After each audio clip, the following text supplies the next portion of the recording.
Good morning. आज जिस topic की बात करेंगे that is data type. Okay, इसके पहले प्रोग्राम में हम लोग देखा था कि हाँ, जब वेरिएबल लेते थे उसके आगे दो शब्दों का इस्तेमाल किया था हम लोगों ने, एक इंट था एक फ्लोट था। तो वही ये बता रहा था कि जो वेरिएबल आपने लिया है कि वो इंटीजर है। दूसरा क्या बता रहा था कि जो वेरिएबल आपने लिया वो फ्लोटिंग टाइप का है, मीन्स एक बता रहा था कि विदाउट डेसिमल पॉइंट है और दूसरा बता रहा था कि विद डेसिमल पॉइंट है। ओके, चलिए तो उसी को कंटिन्यू करते हैं। जो इंट फ्लोट आपने शब्द इस्तेमाल किया था वो कुछ और नहीं था, क्या था कि डेटा टाइप था। ओके, चलिए तो बात करते हैं डिफिनीशन की। Data type, actually data type होता क्या है कि जब भी आप कोई वेरिएबल लेते हैं तो उस वेरिएबल के अंदर किस तरह की वैल्यू स्टोर होगी। ओके, उसका डेटा टाइप क्या होगा, मीन्स उसके अंदर जो डेटा स्टोर कर रहे हैं वो किस टाइप का है, that is data type. Okay, तो वही चीज है, data type describe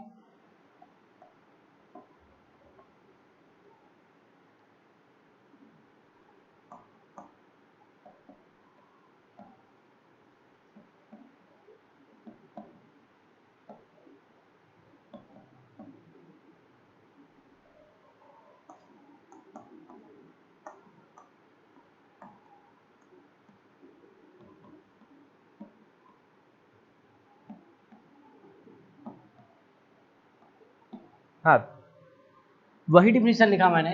data type describe which type of value will be stored in any variable, means आप जब भी कोई वेरिएबल लेते हैं तो उसके अंदर किस तरह की वैल्यू स्टोर होगी, वही डिफाइन करता है आपका data type. Okay, for example मैंने कहा कि मैंने एक वेरिएबल लिया है। ओके, इस वेरिएबल को मेमोरी में एक स्पेस अलोकेट होगा। जब भी आप कोई वेरिएबल लेते हैं तो मेमोरी में उसके लिए स्पेस अलोकेट होता है।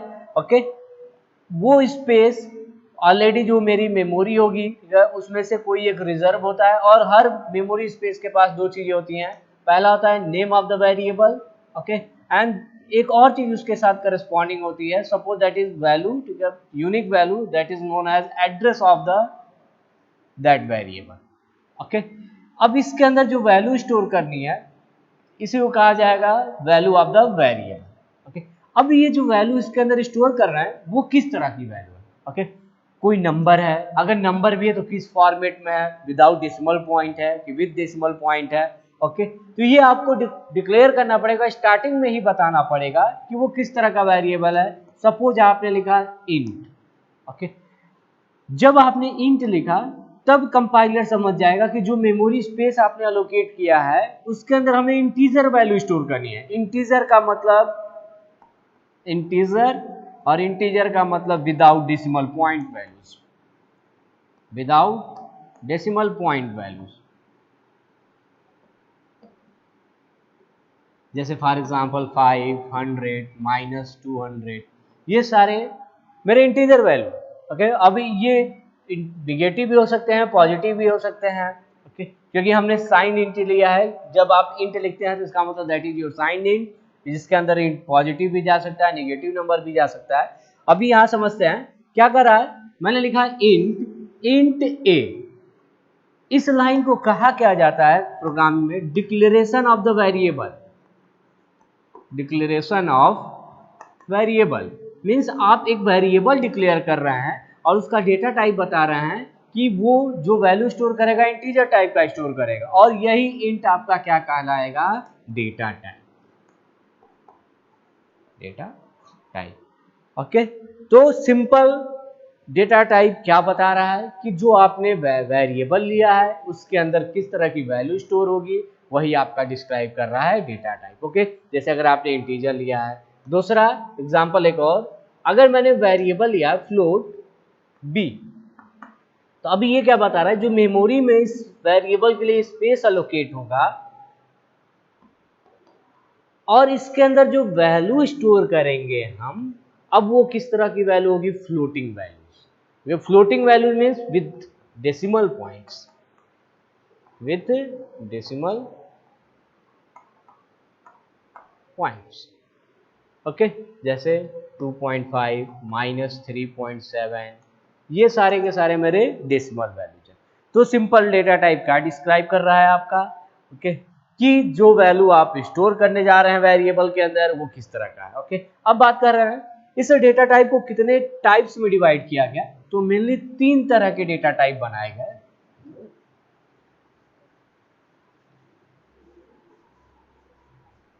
या 3 कैटेगरी में डिवाइड किया गया, types of data type.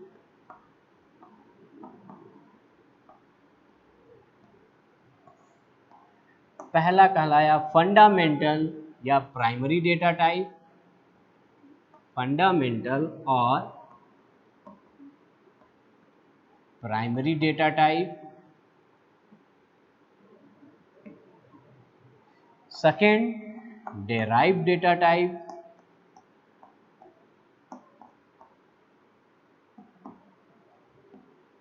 And third user defined data type.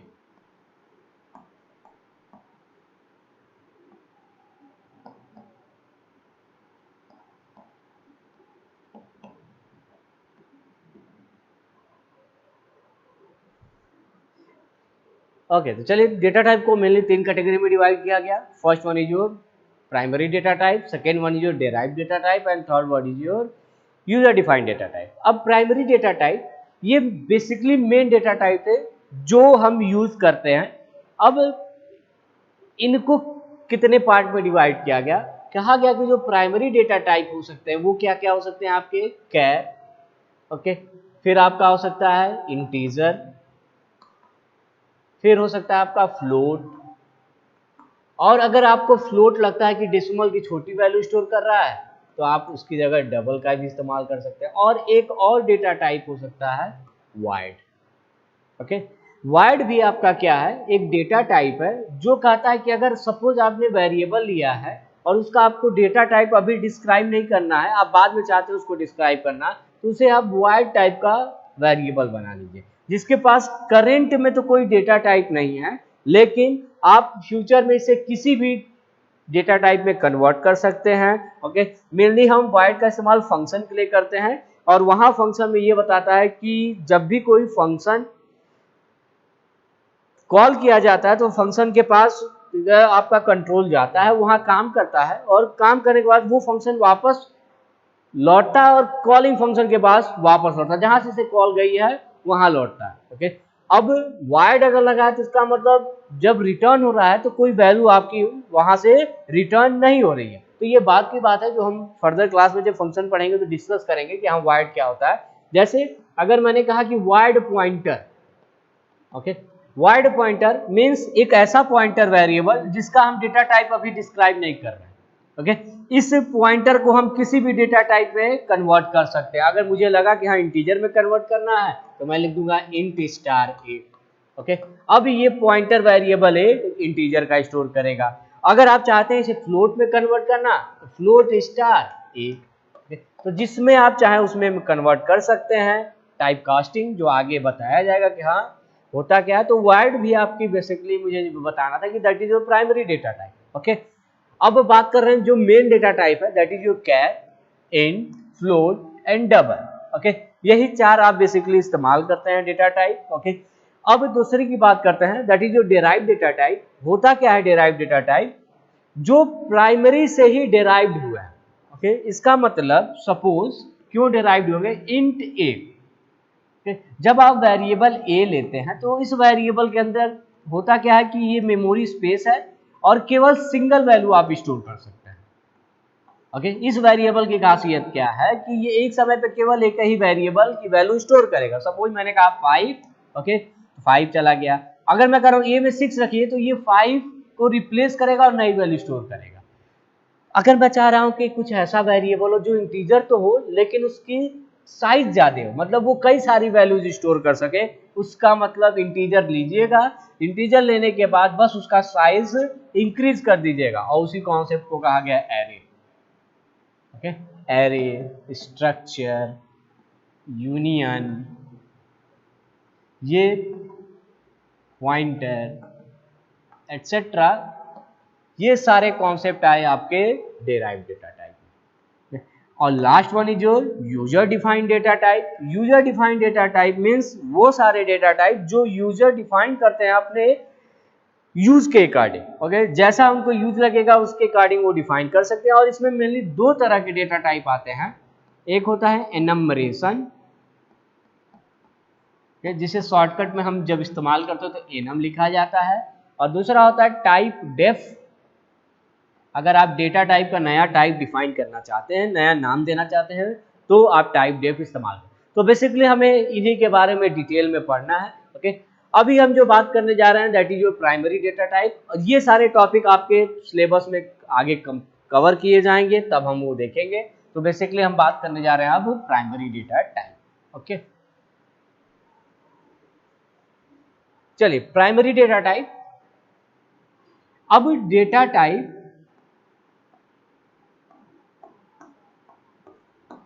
को मेनली कहा गया कि दो तरह के हो सकते हैं। ओके, एक होता है आपका साइंड और एक होता है आपका अनसाइंड। जैसे अगर मैं इंटीजर की ही बात करूं तो एक साइंड इंटीजर होता है और इसको इंट भी लिखा जाता है। अगर आपने कहा कि मैं केवल इंट लिखूं तो बताइए वो साइंड है कि अनसाइंड है। तो केवल इंट अगर आपने इस्तेमाल किया तो that is by default signed integer. Okay, और दूसरा होता है आपका अनसाइंड इंटीजर। अब दोनों में डिफरेंस क्या होता है? जैसा कि नाम है साइंड, साइंड का मतलब ये प्लस माइनस मतलब साइन का इस्तेमाल करेगा। तो साइंड इंटीजर में पॉजिटिव नंबर भी आ सकते हैं आपके और निगेटिव नंबर भी आ सकते हैं। लेकिन अनसाइंड केवल क्या कहता है, या तो मैं जीरो रखूंगा और या तो पॉजिटिव नंबर्स रखूंगा, मैं निगेटिव स्टोर नहीं कर सकता। मतलब इसमें आपको ये नहीं बताना पड़ेगा कि प्लस है कि माइनस, मीन्स पॉजिटिव नंबर है कि निगेटिव नंबर है। इसमें आपको बताना पड़ेगा कि हाँ ये नंबर जो आपने लिया जैसे 123। ओके, अगर मैं कह रहा हूँ साइन इंटीजर है तब आपको बताना पड़ेगा कि ये पॉजिटिव है कि निगेटिव है। तो अगर निगेटिव है तो माइनस लगाना पड़ेगा, और पॉजिटिव है तो चाहे प्लस लगाइए चाहे ना लगाइए। ओके, लेकिन अगर मैंने कहा अनसाइंड इंटीजर है और 123 है तो ये निगेटिव हो ही नहीं सकता, ये केवल पॉजिटिव है। इसीलिए इसमें आपको प्लस माइनस के बारे में नहीं सोचना है। ओके, तो ये है डिफरेंस। ठीक है, कि इंटीजर या कैरेक्टर साइंड भी हो सकते हैं, अनसाइंड भी हो सकते हैं। ओके, चलिए आगे बढ़ते हैं। अब हम बात करेंगे सबसे पहले कैरेक्टर डेटा टाइप। कैर के बारे में बात करते हैं, फिर इंट और फिर फ्लोट के बारे में बात करेंगे। क्या कह रहा है कि कैरेक्टर की खासियत क्या होती है कि जब आप कोई वेरिएबल लेते हैं और आप चाहते हैं इस वेरिएबल के अंदर अब कोई नंबर जाके स्टोर ना हो। ओके, जैसे आपको कीबोर्ड पे देखा होगा कई सारे अल्फाबेट्स होते हैं ए बी सी, आप चाह रहे हो वो अल्फाबेट जाके स्टोर हो और as a character store. Okay, तो आप चाह रहे हैं कि इस ए वेरिएबल के अंदर मैं कैपिटल ए स्टोर करना चाह रहा हूं। ओके, कैपिटल ए कैरेक्टर की एक और खासियत होती है, वो सिंगल होता है और प्लस सिंगल कोट्स के इनसाइड होता है। ओके, सिंगल कोट्स के इनसाइड होता है, ये ध्यान में रखिएगा। तो मैं क्या चाह रहा हूं, इस वेरिएबल के अंदर क्या स्टोर करना चाह रहा हूं, कैपिटल ए स्टोर करना चाह रहा हूं। तो आपको क्या लिखना पड़ेगा, इसका डेटा टाइप लिखना पड़ेगा कैर फॉर कैरेक्टर। ओके, तो जब आप चाहते हैं किसी वेरिएबल के अंदर कैरेक्टर स्टोर हो तो उसका आपका डेटा टाइप क्या लेना पड़ेगा, कैर लेना पड़ेगा। ओके, तो ये ध्यान रखिएगा कि कैर क्या बताता है कि जो डेटा टाइप है इस वेरिएबल का दैट इज कैरेक्टर, और ये अब वेरिएबल कोई नंबर ना स्टोर करके आपका कैरेक्टर स्टोर होगा। वो अलग बात है कि हर कैरेक्टर के साथ एक कोड होता है ASCII कोड, जिसे कहा जाता है American standard code for information interchange. ये जब कैरेक्टर हम लोग टॉपिक पढ़ेंगे तो उसको डिस्कस करेंगे।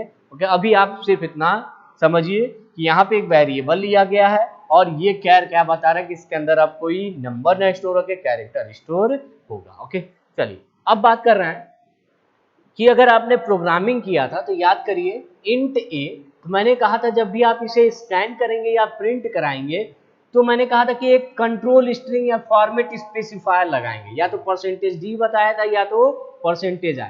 ये क्या कहलाता है, कंट्रोल स्ट्रिंग, और या इसे क्या कहा जाता है, फॉर्मेट स्पेसिफायर। तो हर डेटा के लिए उसका कंट्रोल स्ट्रिंग या फॉर्मेट स्पेसिफायर प्री डिफाइंड है। ओके, अगर आप उस डेटा की वैल्यू को प्रिंट कराना चाहते हैं, स्कैनर करना चाहते हैं या प्रिंटफ में इस्तेमाल करना चाहते हैं तो आपको उसके लिए करस्पॉन्डिंग फॉर्मेट स्पेसिफायर पता होना चाहिए। वो कहता है कि जैसे इस लाइन की वैल्यू समझिए कि मैं स्कैन करूंगा, और क्या स्कैन करूंगा, इंटीजर स्कैन करूंगा, क्योंकि %d क्या बता रहा है, इंटीजर। और उस इंटीजर को इस ए के एड्रेस के पास ले जाके स्टोर कर दूंगा। तो हर डेटा टाइप का कंट्रोल स्ट्रिंग होता है। तो चलिए मैं कैर की बात कर रहा हूं, डेटा टाइप। सबसे पहले मैंने लिखा डेटा टाइप, देन अगला डाल दे रहा हूं मैं फॉर्मेट स्पेसिफायर या कंट्रोल स्ट्रिंग भी कहा जाता है इसे। देन हर डेटा टाइप का साइज भी होता है, और साइज किस में होता है? बाइट में होता है, बाइट में। और last one is your range. अब साइज है तो 100% कोई ना कोई रेंज होगा कि हाँ इस साइज के अंदर, जैसे मैंने कहा कि ये 1 kg का बॉक्स है, ओके 1 kg का बॉक्स है, तो बताइए इसमें कितनी क्वांटिटी रखी जा सकती है, मिनिमम और मैक्सिमम लिमिट बताइए। ओके तो जब आपने कहा कि ये 1 kg का बॉक्स है तो मैक्सिमम आपका 1 ही kg हो सकता है और मिनिमम क्या हो सकता है? 0 kg। तो that is your range. Okay means 0 से लेके आप 1 kg के बीच में कोई भी चीज आप रख सकते हैं, उसी को क्या कहा जाता है? रेंज कहा जाता है। जैसे अगर मैंने कहा कि मेरे पास सपोज इतने बॉक्स हैं, ओके टोटल कितने हैं? 5, तो मैंने कहा कि बताइए इसके अंदर कितने एलिमेंट स्टोर किए जा सकते हैं? तो मैक्सिमम 5, मैक्स रेंज हो गया आपका 5 और मिनिमम 0, मैं कुछ भी नहीं रख रहा हूं। ओके तो that is your minimum. Okay तो वही है रेंज। क्या बताता है कि अगर हमारे पास अवेलेबल बॉक्स है तो सबसे, ठीक है, आपका मैक्सिमम लिमिट क्या हो सकता है और मिनिमम लिमिट क्या हो सकता है। ओके चलिए अब बात कर रहे हैं डेटा टाइप। तो कैर की बात कर रहे हैं हम, कैर। और जब भी कैर कहा जाए तो इसका मतलब that is your sign. Okay char का जो फॉर्मेट स्पेसिफायर डिफाइन किया गया that is your %c। Okay जब भी आप स्कैन करेंगे या प्रिंटफ करेंगे तो आप क्या लगाएंगे? %c का इस्तेमाल करेंगे। कैर को कितना साइज दिया गया? 1 बाइट का स्पेस दिया गया, 1 बाइट्स। ओके 1 बाइट का स्पेस दिया गया। अब बात किया जा रहा है कि अगर 1 बाइट की बात करें तो 1 बाइट का मतलब होता है 8 बिट। स्टार्टिंग क्लास में मैंने बताया था कि हाँ 1 byte, byte means memory unit, bit byte nibble 3 बताया था मैंने। हाँ ये है मेरा 1 बाइट का डेटा। 1 बाइट का मतलब हुआ आपके पास टोटल अवेलेबल ब्लॉक्स कितने हैं? 8 बिट्स हैं, मतलब आपके पास टोटल अवेलेबल हैं 8 बिट। अब ये क्या कह रहा है कि मैं कैर हूं, तो कैर हूं तो इसका मतलब मैं साइंड भी हो सकता हूं, अनसाइंड भी हो सकता हूं। अब देखिए रेंज जो डिस्क्राइब कर रहा हूं, ओके डायरेक्ट आप याद भी कर सकते हैं और चाहे तो आप समझ सकते हैं कि ये रेंज कैलकुलेट कैसे हो रहा है, आप निकाल भी सकते हैं। कैसे? देखिए यहाँ पे टोटल 8 ब्लॉक्स हैं हमारे पास। अब 8 ब्लॉक्स हैं तो पहला ब्लॉक हमारा ये बताता है कि इसका साइन क्या है, इसलिए इसे साइंड बिट कहा जाता है। मींस आइदर ये पॉजिटिव है कि नेगेटिव है। ओके ये पॉजिटिव है कि नेगेटिव है। अब बताइए अगर मैं कह रहा हूं कोई नंबर है, सपोज इसके अंदर जो नंबर है, सपोज मैंने नंबर रख दिया 123। ओके 123 अगर इसके अंदर रखा हूं तो सबसे बड़ा नंबर कौन सा हुआ? जब पॉजिटिव साइन के साथ आएगा, प्लस 123, ये सबसे लार्जेस्ट हो जाएगा। ओके और मैंने कहा कि माइनस अगर लगा दे -123 तो ये क्या बन जाएगा? सबसे स्मॉलेस्ट हो गया। मैं एक एग्जांपल दे रहा हूं जहां बताया कि सपोज इसके अंदर सबसे बड़ा नंबर 123 रख सकता हूं। अगर मैं सबसे बड़ा नंबर इसमें 123 रख सकता हूं तो सबसे लार्जेस्ट नंबर कब हो जाएगा? जब वो प्लस साइन के साथ रहे। और सबसे स्मॉलेस्ट नंबर कब हो जाएगा? जो वो माइनस साइन के साथ रहे। ठीक है तो प्लस 123 ठीक है सबसे लार्जेस्ट हो जाएगा और -123 सबसे स्मॉलेस्ट हो जाएगा। ओके अब रेंज निकलेगा क्या? अगर मैंने कहा कि पहला ब्लॉक आपका साइंड बिट है, ये पहला वाला मेरा रिजर्व हो गया कि हाँ ये साइंड बिट है, तो अब टोटल मेरे पास अवेलेबल बॉक्स हैं कितने? ओके 7 कितने हैं टोटल? 7 है। 8 थे, एक मैंने रिजर्व कर लिया। अब मैं जो नंबर भरूंगा, ओके जो कैरेक्टर भरूंगा, ओके वो इस 7 ब्लॉक्स में ही भरे जा सकते हैं। और आपको भी पता है कि सिस्टम में जो फिलिंग होती है वो हमेशा बाइनरी फॉर्मेट में ही होती है। आइदर वो तो 0 रखेगा या तो 1 रखेगा। मतलब यहाँ पे अगर मैं पूछूं कि कितने डिजिट रखे जा सकते हैं तो केवल 2 डिजिट, या तो 0 या तो 1। यहाँ पे भी 2, यहाँ पे भी 2, यहाँ पे भी 2 रखे जा सकते हैं, यहाँ पे भी 2 रखे जा सकते हैं, यहाँ पे भी 2 रख सकते हैं, यहाँ पे भी 2। ओके तो ये 2 कितनी बार रखे जा रहे हैं, या 7 टाइम्स रखे जा रहे हैं, तो जो नंबर बना that is your 2 to power 7। क्या बन गया मेरा 2 टू पावर 7। ओके, अब ये कब सबसे बड़ा होगा, जब प्लस साइन के साथ ले लिया जाए, और कब सबसे छोटा होगा, जब माइनस साइन के साथ ले लिया जाए। तो मैंने बता भी दिया कि अगर आप चाहें तो रेंज निकाल भी सकते हैं, आप याद भी कर सकते थे। 2 टू पावर 7 का मतलब होता है 128 प्लस साइन के साथ, और ये हो गया माइनस 128। ओके, ये चीज। तो अगर नंबर लाइन की हम बात करें तो इसका रेंज कहां से वेरी कर रहा है, माइनस 128 से लेके प्लस 128 तक होना चाहिए। ओके, लेकिन ये माइनस 128 कहां से है, माइनस 1 से है, और ये 128 कहां से है, जब ये प्लस 1 से है। ओके, अगर मैं कहूं कि माइनस 128 से लेके कहां तक जाएगा, तो ये माइनस 1 तक जाएगा, और ये प्लस 128 तक कब जाएगा, जब ये 1 से जाएगा। बीच में मेरा कौन सा नंबर छूट गया, दैट इज 0। अगर मैं 0 को भी इंक्लूड करता हूं तो जो काउंटिंग होगा वो माइनस 28 से लेके माइनस 1 तक तो होगा, लेकिन अगर मैं 1 से करता तो 128 तक जाता, लेकिन अगर मैं 0 से कर दे रहा हूं तो ये 128 तक ना जाके कहां तक जाएगा, मैक्सिमम 127 तक। ओके, इसका मतलब जो मैक्सिमम रेंज है, ओके, वो अगर 1 से करते तो मैक्सिमम तक जाता, लेकिन अगर मैं 0 से कर दे रहा हूं तो वो 128 ना जाके एक कम तक जाएगा। ओके, इसीलिए ये कहां तक जाएगा, 127 तक जाएगा। तो मेरे ख्याल से समझ में आया होगा आपको। फिर से एक बार मैं रिवाइज कर दे रहा हूं कि मैंने रेंज कैसे कैलकुलेट किया, क्या कहा मैंने।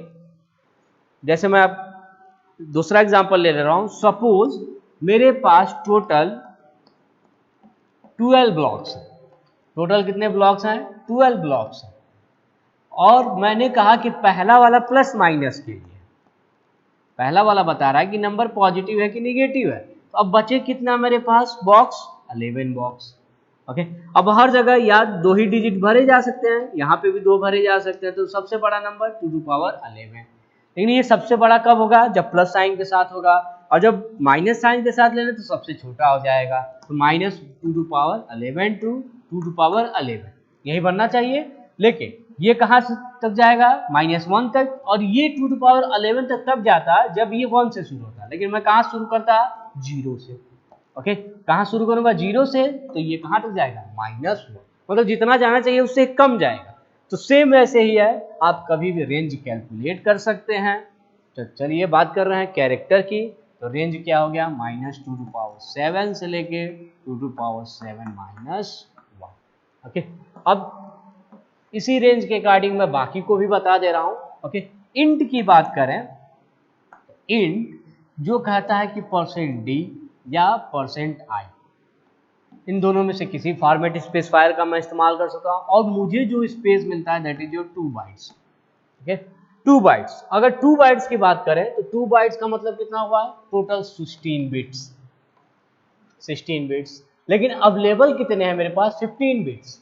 क्यों 15 बिट्स अवेलेबल हैं, ओके, क्यों, क्योंकि पहला वाला क्या हो गया होगा, फर्स्ट वन जो MSB होगा that is your sign bit. Okay, या तो प्लस होगा या तो माइनस होगा। तो 15 है, तो सबसे बड़ा नंबर, सबसे छोटा नंबर -2 पे 15, और सबसे बड़ा 2 पे 15 होना चाहिए, लेकिन एक कम तक जाएगा, वो पता है क्योंकि 0 से स्टार्ट होगा।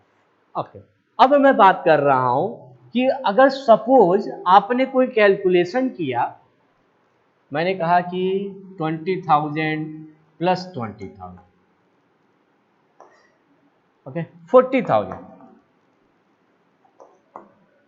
अब दिक्कत क्या है कि इसने बता दिया कि जब आप इंटीजर लेते हैं तो उस वेरिएबल के अंदर सबसे छोटा नंबर यही रख सकते हैं और सबसे बड़ा नंबर आपका यही होगा। ओके, अब इसकी वैल्यू क्या है, तो ये है -32768, और ये है आपका 32767। ओके, ये मैं इसकी बात कर रहा हूँ, 2 पे 15 इतना होता है, और ये -1 तक है, इसीलिए एक कम तक।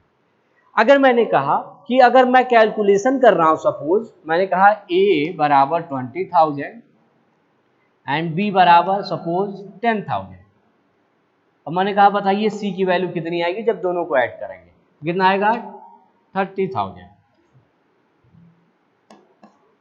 अब वो देखेगा क्या 30,000 मेरे रेंज के अंदर है ओके, तो हाँ 30,000 इसके पहले ही पड़ेगा, अगर इसका मतलब इस रेंज के अंदर है तब तो कोई दिक्कत नहीं, आंसर आपका प्रिंट हो जाएगा। लेकिन दिक्कत कब आएगी, सपोज जब ये भी 20,000 हो जाए। कब दिक्कत होगी, जब ये भी 20,000 हो जाए तो ये कितना हो जाएगा 40,000। आंसर कितना हो गया 40,000। अब देखिएगा क्या 40,000 मेरे रेंज में आता है, नहीं, क्यों, क्योंकि मैक्सिमम तो इतना ही है, तो 40,000 तो इसके बाद से होगा। तो जब इसके रेंज के बाहर जाएगा तब दिक्कत होगी। ओके, ऐसा नहीं कि आंसर नहीं आएगा, होता क्या है कि जब डेटा टाइप के रेंज के बाहर हम जाते हैं तो क्या करता है कि इतना ठीक है, सही है, जितना था 32 समथिंग। अब इसको कहा जाए कि टोटल अभी और कितने नंबर आपके पास होने चाहिए, तो 40,000 में से अगर मैं इसको माइनस कर दूं 3 that is your 2 and 7। Okay, इतना ठीक है, और मुझे ट्रेवल करना चाहे, ठीक है, ताकि मैं 40,000 तक पहुंच जाऊं। तो इतना जो आगे तो चल नहीं सकते क्योंकि ये मैक्सिमम रेंज है आपकी। तो अब क्या करता है, ये वापस साइक्लिक मूव कर जाता है और निगेटिव में नंबर पढ़ना शुरू कर देता है। ओके, क्या कहता है कि जब रेंज के बाहर चला जाऊंगा मैं तो क्या होगा कि मैं वापस साइक्लिक मूव करूंगा और इस रेंज के बाहर जाने पे साइक्लिक मूव होगा और इधर से पढ़ना शुरू करूंगा। इसीलिए हो सकता है जो आपका आंसर 40,000 आना चाहिए वो निगेटिव में दिखेगा, क्योंकि 7,000 चलना था, हो सकता है आपका 7,000 माइनस 25,000 के आसपास आपका हो जाए 7,000। ओके, तो हो सकता है आपको आंसर दिखे माइनस 25,000। तो ये चीज है, जब आप रेंज के बाहर जाएंगे तो होगा क्या कि साइक्लिक मूव हो जाएगा और निगेटिव में आंसर आ जाएगा। तो इस प्रॉब्लम को ओवरकम कैसे किया जाए, तो क्या कहा गया कि वो सारे कैलकुलेशन जो आपको लगते हैं कि हाँ इस इंटीजर की हेल्प से नहीं किए जा सकते, उस रेंज के बाहर है, वहां पे आप उसे इंट ना लेके क्या लीजिएगा, लॉन्ग इंट लीजिएगा। इसका डेटा टाइप क्या लीजिएगा, लॉन्ग इंट। और लॉन्ग इंट के लिए जो कंट्रोल स्ट्रिंग बना दैट इज परसेंटेज LD, और लॉन्ग इंट को कितना दिया गया, 4 बाइट्स का स्पेस दिया गया। 4 बाइट का मतलब 32 बिट। ओके, और 32 बिट का मतलब हुआ 31 बिट अवेलेबल। ओके, क्योंकि पहला वाला ठीक है वो हो गया, तो -2^31 से लेके 2^31 -1, this is your range. Okay, मैंने ये भी बता दिया कि हाँ इंट जब था ही तो क्यों हमें लॉन्ग इंट की जरूरत पड़ी, क्योंकि इसकी रेंज है, इस रेंज के बाहर का कैलकुलेशन ये गलत आंसर देना शुरू करता है, साइक्लिक मूव करके नेगेटिव में देता है। तो अगर आपको लगता है कैलकुलेशन बड़ा है, ओके, तो इस रेंज के बीच में आपको रखना है तो आप लॉन्ग इंट कर। लेकिन अगर इसके बाहर आप जाते हैं तो सी में कोई ऐसी और डेटा टाइप नहीं दिया गया जो इससे बड़ा आपका इंटीजर नंबर स्टोर कर सके। तो आप चाहे तो उसे फ्लोट बना के काम कीजिए और चाहे तो डबल बना के काम कीजिए, लेकिन इसके बाहर इंटीजर का कैलकुलेशन आप नहीं कर सकते। ये चाहे आप इसका ड्रॉबैक मानिए और चाहे जो आपको मतलब ये समझ लीजिए कि हाँ ये एक ड्रॉबैक है इसका। लेकिन यहां मैं बात किया हूं साइंड की, ये सारे के सारे क्या है मेरे साइंड हैं। आगे अब कैसे पता साइंड, तो मैंने बताया कि अगर डाटा टाइप के आगे आप चाहें तो साइंड लिखिए और चाहे ना लिखिए, और वो बाय डिफॉल्ट क्या होता है आपका साइंड इंटीजर ही होता है। अब बात करें अनसाइंड, अनसाइंड की बात करें तो अनसाइंड के सामने आपको अनसाइंड लिखना पड़ेगा, अनसाइंड कैर, अनसाइंड इंट और unsigned long int. Okay, unsigned char का तो %C ही होता है, इसमें कोई चेंज नहीं होता है। ओके, बस अनसाइंड इंटीजर के लिए %U का इस्तेमाल करते हैं। अब अनसाइंड इंटीजर कहाँ इस्तेमाल होता है, बेसिकली पॉइंटर में इस्तेमाल होता है, क्योंकि जो एड्रेस होता है हमारा कभी निगेटिव नहीं हो सकता। एड्रेस हमेशा इंटीजर तो होता है लेकिन कभी निगेटिव नहीं हो सकता, इसीलिए वहां पर अनसाइंड इंटीजर का इस्तेमाल हम करते हैं। और उसके लिए जो फॉर्मेट स्पेसिफायर इस्तेमाल करते हैं दैट इज योर %U। अब बात कर रहे हैं अनसाइंड लॉन्ग इंट। ओके, इसका होता है %LU। Okay, unsigned long integer, अगर आपको लगता है एड्रेस बहुत बड़ा है, आपको इंटीजर के रेंज के बाहर जा रहा है, तो आप अनसाइंड लॉन्ग इंटीजर भी ले सकते हैं। लेकिन अब रेंज बदल जाएगा। कैसे रेंज बदल जाएगा? क्योंकि मुझे पता है कि अगर सपोज 8 ब्लॉक्स हैं मेरे पास, ओके, 8 ब्लॉक्स हैं और ये अनसाइंड है। अगर अनसाइंड है तो आपको अब पहले वाले को प्लस माइनस मानने की जरूरत नहीं। पहले वाले को प्लस माइनस मानने की जरूरत है, मतलब अब 8 का इस्तेमाल आप कर सकते हैं लेकिन नंबर फिलिंग के लिए। मीन्स आप यहाँ पे भी 2 रख सकते हैं डिजिट, यहाँ पे भी 2 डिजिट का इस्तेमाल कर सकते हैं, 01 01 आइदर 01, तो नंबर जो बनेगा वो 2 टू पावर 8, ठीक है, 2 टू पावर 8। लेकिन अनसाइंड इंटीजर स्टार्ट कहाँ से होता है? 0 से। तो अगर 1 से होता है तो 1 से 2 टू पावर 8 तक जाता है, लेकिन अगर 0 से कर दिए तो 0 से कहाँ तक जाएगा? 2 टू पावर 8 माइनस 1। सेम ऐसे ही ये जाएगा 0 टू पावर 16 माइनस 1, और ये 0 टू पावर 32 माइनस 1। तो ये अनसाइंड इंटीजर। तो मैंने रेंज कैलकुलेट करना भी आपको सिखा दिया कि हाँ कैलकुलेट कैसे होता है। देन मैंने ये भी बता दिया कि आप फॉर्मेट स्पेसिफायर का इस्तेमाल कैसे करेंगे। मैंने ये भी डिस्क्राइब किया कि हाँ अगर रेंज के बाहर जाते हैं तो क्या दिक्कत होती है कि निगेटिव मूव करता है, इसीलिए उससे लार्ज डेटा टाइप आप लीजिए ताकि आंसर आपका सही आए। ये तो हो गया इंटीजर की बात। अगर आप चाहते हैं कि प्रोग्राम के थ्रू आप रेंज कैलकुलेट करना तो आप वो भी कर सकते हैं। सी में ऐसी फैसिलिटी दी गई है कि आप प्री डिफाइंड कुछ मैक्रोज हैं, उन मैक्रोज का इस्तेमाल कीजिए और आप उन मैक्रोज का इस्तेमाल करके आप रेंज निकाल सकते हैं। जैसे अगर आप सपोज आपको कैरेक्टर का या इंटीजर का किसी का आपको रेंज निकालना है तो आप सिंपली क्या कहिए, मेन प्रिंटफ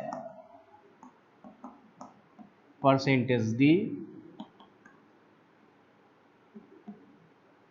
CSAR मैक्स, ये प्री डिफाइंड मैक्रोज है।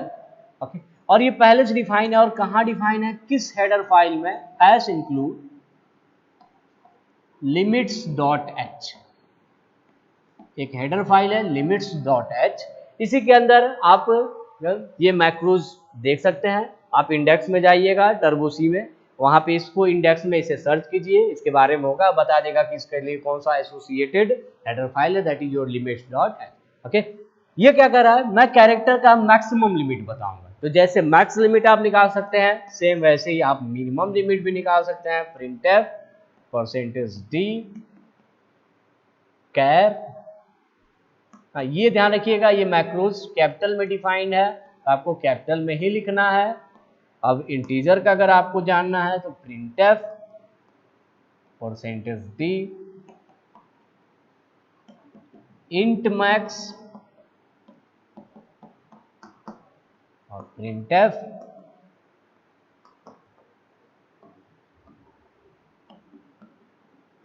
इंट मिन। आप रेंज देख सकते हैं, सबका आउटपुट आ जाएगा, सारे रेंज आपको दिख जाएंगे।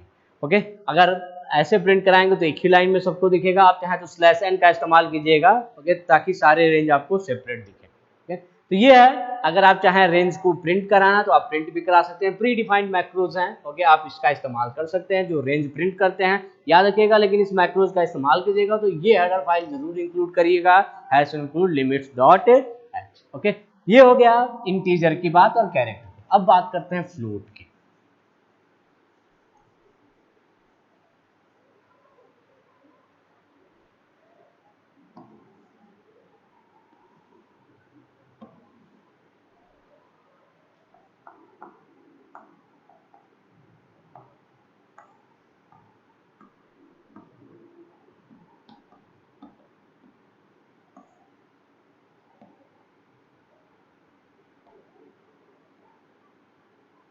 This is a control string, this is size in bytes and this is your range। चलिए फ्लोट की बात करते हैं। Float means with decimal points, उन्हें कहा जाता है फ्लोटिंग वैल्यूज।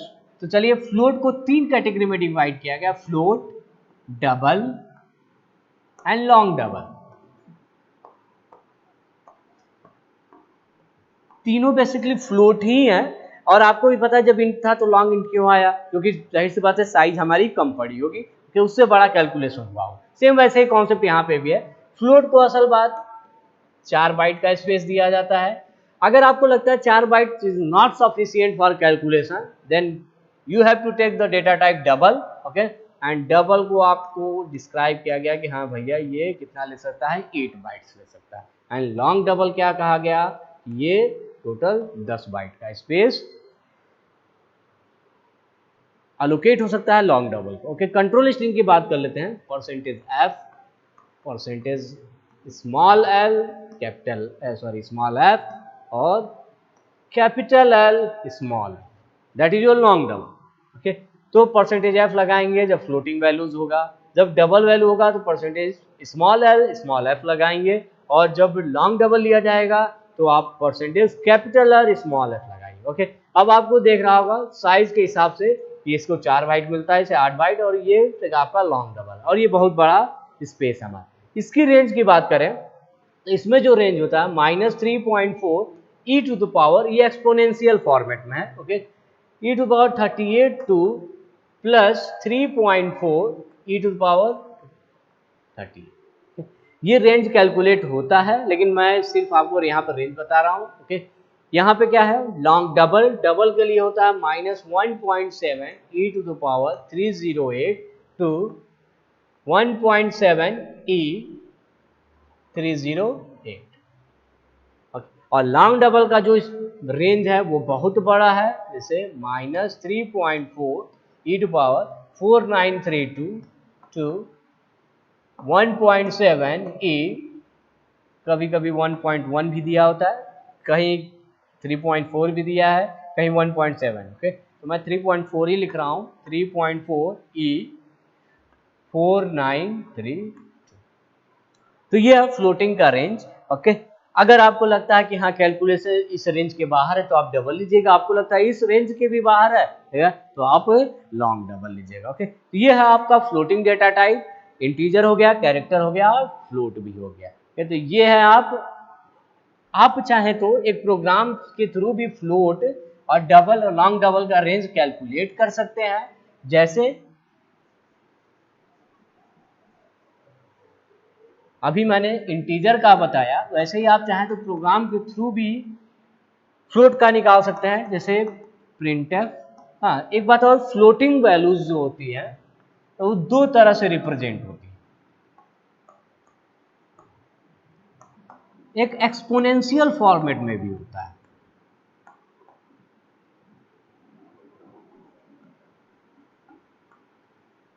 Exponential form.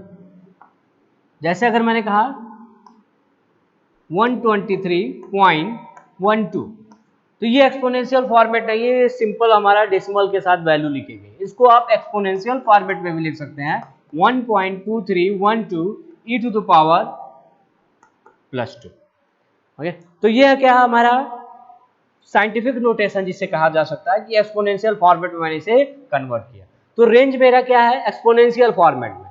अगर आपको सिंपली पॉइंट फॉर्मेट में अगर आपको नंबर रिप्रेजेंट करना है तो आप परसेंटेज एफ लगाइएगा। ओके, और आप चाहते हैं एक्सपोनेंशियल फॉर्मेट में तो आप या तो परसेंटेज डी इस्तेमाल कर सकते हैं या परसेंटेज ई इस्तेमाल कर सकते हैं। ओके, अगर आप चाहते हैं फ्लोटिंग वैल्यूज आपका एक्सपोनेंशियल फॉर्मेट में प्रिंट हो तो आप क्या लिख सकते हैं, परसेंटेज जी या परसेंटेज ई, दोनों में से किसी फॉर्मेट स्पेसिफायर का इस्तेमाल कर सकते हैं। ओके, तो मैं यहाँ पे एक्सपोनेंशियल फॉर्मेट में ही चाहता हूँ, परसेंटेज मैंने लिखा जी। ओके, हाँ, बस ये याद रखिएगा उसमें क्या था, कैर मैक्स इंट मैक्स, लेकिन इसमें होता है मैक्स फ्लोट। मैक्स फ्लोट ये प्री डिफाइंड मैक्रोज है जिसके थ्रू हम रेंज निकाल सकते हैं। और सेम वैसे ही परसेंटेज जी मीन्स ये जो आंसर आएगा एक्सपोनेंशियल फॉर्मेट में आएगा और that is your mean float. Okay, और ये दोनों मैक्रोज किस हेडर फाइल के अंदर डिफाइन है, हैश इंक्लूड values.h, limit.h में नहीं है, ये किस में है, values.h। तो इन दोनों का अगर आप इस्तेमाल करेंगे तो आप values.h इस हेडर फाइल को इंक्लूड जरूर करिएगा। ओके, तो this is all about your data type. Okay, data type मैंने बता दिया कि कैसे होता है, ठीक है, कितने तरह का होता है, डेराइव डेटा टाइप और यूजर डिफाइंड डेटा टाइप, जो हम फर्दर क्लास में डिस्कस करेंगे। तो अभी के लिए इतना ही। ओके, चलिए, थैंक यू। नेक्स्ट लेक्चर में हम लोग क्या देखेंगे कि हाँ, डिफरेंट प्रोग्राम्स हैं, उसकी प्रैक्टिस किया जाएगा।